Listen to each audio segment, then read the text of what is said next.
Wow, you sure have to climb a lot of steps to get into this APGO Capitol building here in Maryland, but I wonder who that sad little scrap of paper is. I'm just a draft. Guess I'm only a draft of a workshop abstract, and I'm sitting here on APGO's Capitol Hill. Well, it can be a long, long journey to a faculty development session workshop abstract that I know will attract participants who got my back.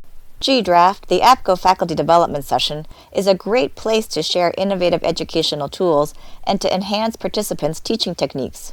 Only a small portion of submitted abstracts can be included due to limited space. Let me give you some helpful tips for this process. There are 3 key points to think about when writing up a successful submission. 1. Be clear about the purpose of your workshop. 2. Remember who the audience will be. And 3. Adhere to the structure of the workshop submission. Let's expand on these 3 points. 1. Be clear about the purpose of your workshop. The purpose is the why of your idea. Why is this an important topic, and how will this be impactful for the participants?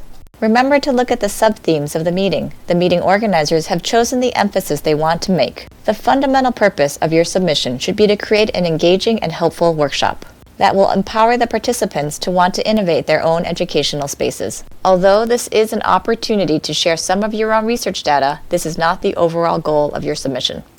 We are always looking for new ideas and creative approaches. Key point number 2, remember who the audience will be. There are 2 audiences to think about: who will be selecting the abstracts to include, the conference selection committee, and who will want to attend your session, the conference participants.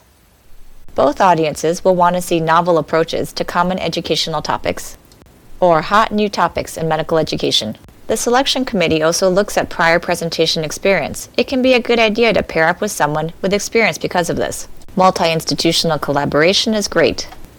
Also remember that most of the attendees of APGO FDS are involved in medical student education. Abstracts related to resident education should be submitted if they are applicable to student learning, general education, or faculty development. Final point number 3, make sure that what you submit adheres to the structure of the workshop submission. Let's examine each component. The objectives. It is important to clearly define your learning outcomes. It may be helpful to remember the basic levels of Bloom's taxonomy. These 6 levels can be used to structure the learning objectives and lessons of your workshop. The workshop agenda. How can you create an engaging and creative approach to an educational issue? Remember that the definition of a workshop is a meeting at which a group of people engage in intensive discussion and activity on a particular subject or project. This is very different than a research abstract presentation. You might want to consider including time estimates for components of the workshop. This is always helpful for the committee to know that you have a realistic grasp on how long things will take. The interactive component is so important, for we all learn best by doing, so how will participants be interacting with you and with each other during the session? The take-home product. We are all busy, so what can participants go home with that will help them to be better women's health educators?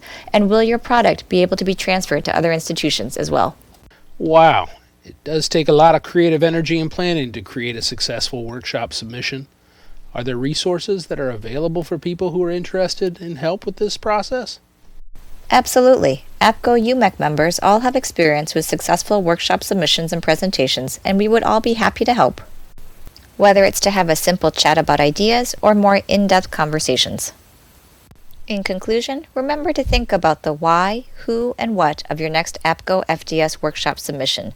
We hope this has been a helpful review, and good luck!